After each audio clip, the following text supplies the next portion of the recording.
पप्पू दादा।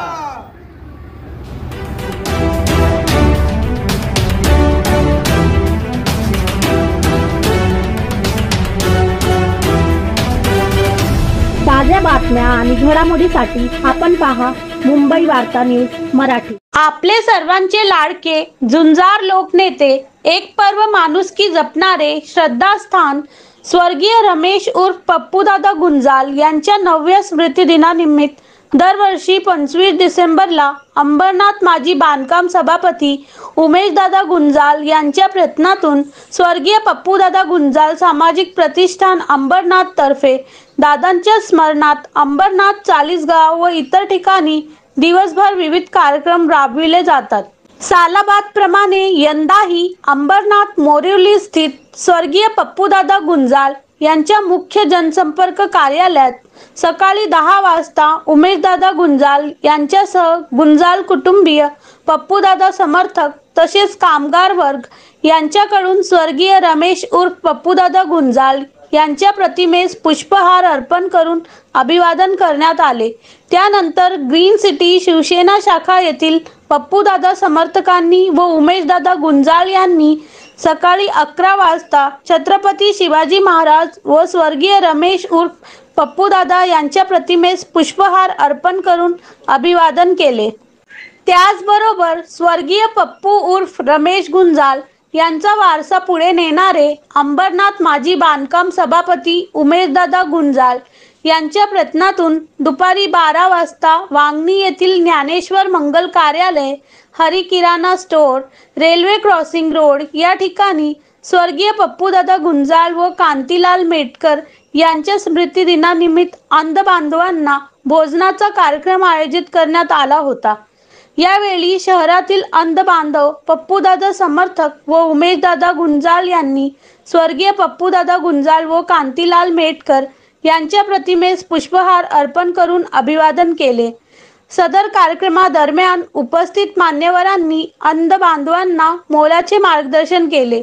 त्यानंतर अंध बांधवांनी मोठ्या संख्येने उपस्थित राहून भोजनाचा लाभ घेतला।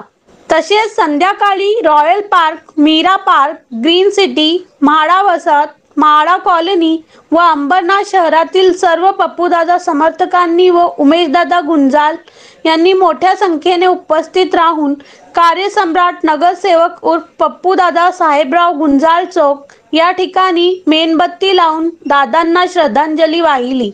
या प्रसंगी अंबरनाथ माजी बांधकाम सभापती उमेशदादा गुंजाल, उपशहर अधिकारी स्वप्नील उमेश गुंजाल, शिवसैनिक तथा श्रमिक नाका कामगार संघटना कार्याध्यक्ष हमीदभाई सय्यद, गणेश कलवार, संजय मेटकर, मिथिलेश ओझा, भूषण कांबले, गजू इंगले, स्वप्नील देशपांडे, वशाशी भूषण मिश्रा, सरोज मेटकर, विनय जाधव, सुनील वमुले, अभय उपाध्याय, मुकेश वशीर साठ, के.एन. सिंग, डेबूजी, मधु कदम, महिला आघाडीच्या विद्या जाधव यांच्यासह महिला पदाधिकारी, कार्यकर्ते व पप्पूदादा समर्थक मोठ्या संख्येने उपस्थित होते।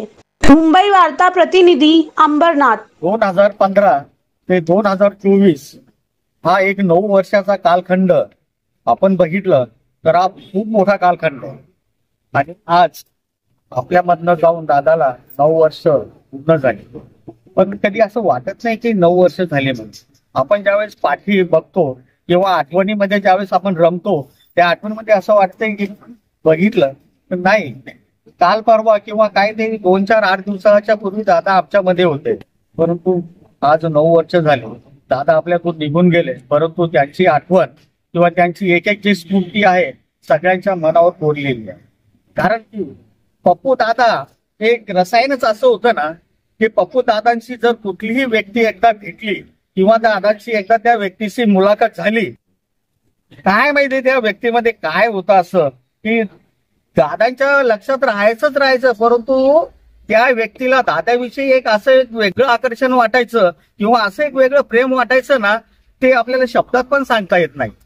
लगभग मला वाटतं जानेवारीचा महिना असेल, दादा रॉयल पार्क मध्ये आले, इलेक्शनचे दिवस होते, सगळं काय मस्त सुरळीत चालू होतं आणि दादा एकदम प्रचंड बहुमताने निवडून आले। मग नंतर आपलं मस्त चांगलं व्यवस्थित सगळं सुरळीत चालू होतं। नवरात्र गणपती उत्सव झाले आणि त्या टायमाला मला वाटतंय नोव्हेंबरच्या लास्टला दिवाळी होती. नोव्हेंबरमध्ये धूमधडाक्यामध्ये दिवाळी साजरी केली. दादा इकडे आले आणि नवीन वर्षाचं स्वागत आणि नेमकं त्या दिवशी ख्रिसमसची तयारी. आज सगळे लोक आपल्या आपल्या आनंदामध्ये जगत असताना अचानक 25 डिसेंबर 2015 रोजी सकाळी एक दुःखद घटना किंवा दुःखद बातमी कानावर आली की असं झालेलं नाही. कधीच कुणाचाच असा विश्वास बसणार नाही अशी घटना होती. परंतु करणार काय नियतीला मान्य नव्हतं आणि 25 डिसेंबर 2015 रोजी दादा आपल्यातून निघून गेले. एखादं चांगल्या व्यवस्थित आपलं सुरळीत चालू असते आणि एखादं वादळ येतंय. दादा म्हणजे एक वादळी व्यक्तिमत्व होतं. एक वादळ येते आणि वादळाने सगळं काही 2 मिनिटाच्या आतमध्ये सगळं काही व्यवस्थित आपलं घरदार सगळं वादळ येत आहे सगळं उडून घेऊन जाते आणि सगळं आपल्याला चूर्ण करून टाकते. तसंच दादांच्या बाबतीत असं झालेलं एक वादळ होतं आणि ते वादळ येऊन सगळ्यांच्या मनात दुःख देऊन गेलं. आपण एवढे दुःखी आहोत, दादाचे समर्थक दुःखी आहोत, परंतु त्यांचे जे कुटुंब आपल्याष्ट भाऊ आहे त्यांना विचारा काय असेल की आमचा वाहक गेला, आमचा टायगर होता. शेवटी मला दादांविषयी आणि त्यांच्या कुटुंबाविषयी फक्त एकच सांगायचं, फक्त एकच वाक्य सांगणार आहे. आईना आज फिर रिश्वत लेते पकडा गया, आईना आज फिर रिश्वत लेते पकडा गया, दिल में डर था लेकिन चेहरा हसता हुआ दिखाई दिया. परंतु चेहऱ्यावर हसू दाखवावंच लागतंय. आज दादाला जाऊन आपल्यामधून जवळजवळ 9 वर्ष झाली. दादांच्या आठवणीमध्ये आपण सगळेजण जमतो आणि आज सगळेजण दादांच्या आठवणीमध्ये दादांचे समर्थक इथं जमलेलो आहोत. तर हा शेवटचा कार्यक्रम आपला सकाळपासून अशा भरगच्च कार्यक्रमामध्ये आज आपला हा समारोपाचा कार्यक्रम आहे. जे मनोगत व्यक्त केलं खरंच आपल्या सगळ्यांना माहितीच आहे की यावेळेस म्हणजे आम्ही पण इथे राहायला ज्या वेळेस आलो त्यावेळेस आपल्या इथे रस्ता वगैरे सगळा असा म्हणजे नव्हताच. आणि ज्या वेळेस पप्पूदादा आले पहिल्यांदा त्यावेळेस त्यांनी त्यांच्या याच्याने जे काम केली आणि जो कामाचा धडाका लावला त्यांनी तो आज सगळ्यांना म्हणजे इथे वार्डामध्ये सगळ्यांनाच माहिती आहे की दादानी कोणत्या प्रकारे कामं केली, कशी कामं केली. आणि आज सगळ्यात म्हणजे नगरसेवक कसा असावा किंवा एक राजकारणी कसा असावा ते आम्ही दादांकडे बघून आम्हाला ते प्रचलित झाले की बाबा हा या पद्धतीने आपला एक माणूस असावा. आणि मला अजूनही आठवतं की दादा जेव्हा पण यायचे म्हाडामध्ये तर आमच्या घराच्या इथं यायचे कारण की आमचं घर ओपन होतं. आणि त्यावेळेस दादांनी आम्हाला विचारलं की बाबा इकडे काय समस्या आहेत तुमच्या इथे. तर आम्ही छोट्या मोठ्या आपल्या ज्या समस्या आहेत त्या आपण सांगतो, पण दादा बोलले की या तर मी तुमच्या अशाही सॉल्व्ह करेन, त्याच्या व्यतिरिक्त तुमच्या काही इथं समस्या आहे आणि ज्या खरंच आपल्याला गरजेच्या आहेत लाईट वगैरे त्या दादांनी त्या धडाका मला आजही आठवतो की आम्ही 3 दिवस दादांबरोबर फिरत होतो. मी असेल किंवा कदम असतील आमचे, आम्ही 3 दिवस दादा आम्हाला घेऊन फिरवते. आज जे आमच्याकडे पाण्याची सोय झालेली आहे ती पण पप्पू दादामुळे झालेली आहे. रस्ता, ड्रेनेज वगैरे. आणि आज देखील आपण त्यांचे बंधू उमेश दादा हे देखील आपल्याबरोबर त्याच पद्धतीने त्याच जोमाने आणि तोच वारसा घेऊन चाललेले आहे. त्यामुळे इंगळे साहेब पण मगाशी बोलले की एक पप्पू दादा एक वेगळे रसायन होते की त्यांची पर्सनॅलिटी अशी होती की प्रत्येक त्यांच्या वक्तृत्वावर आणि त्यांच्या कामावर फॅनच होता त्यांचा. तर आता इतकी 9 वर्ष झाली आपल्याला याच्यामध्ये प्रत्येकाच्या मनात आपल्या इथे प्रत्येक वॉर्ड मेंबरच्या मनामध्ये आणि प्रत्येक इकडच्या नागरिकांमध्ये त्यांच्या विषयी आदर आणि सन्मान असेलच. आणि त्याबरोबर आपले जे उमेशदादा गुंजाळ आहेत ते पण आपल्याला त्या पद्धतीने म्हणजे त्यांना कधी असं सांगावं लागत नाही की दादा आम्हाला इकडच्या या समस्या आहेत, ते आपल्या एका फोनवर त्या सगळ्या गोष्टी घेऊन जातात. म्हणून आजचा जो दादांचा स्मृतिदिनाचा हे आहे तर मी म्हाडा वसाहत तसेच समता प्रतिष्ठान यांच्या वतीने मी त्यांना एक आदरांजली वाहतो आणि 2 शब्द माझे इथे संपवतो. 25 डिसेंबरला पप्पूदादा अभिवादनाच्या कार्यक्रमामध्ये सकाळी 6 वाजल्यापासून कार्यक्रम शाखा परिषदेचा कार्यक्रम त्याला वाकणीमध्ये अंध व्यक्तींना आपण प्रत्येक त्यांच्या लहान मुलांशी जोडलेले आणि अंध व्यक्ती जोडलेल्या भावना तर प्रत्येक आपण जेवण त्यांचं अन्नदानचा आपण तिला कार्यक्रम होता. त्याबरोबर आमचे मित्र बेटकर साहेब यांच्या वडिलांची गंतेबाई बेटकर यांचं पण त्यांना श्रद्धांजली दिली.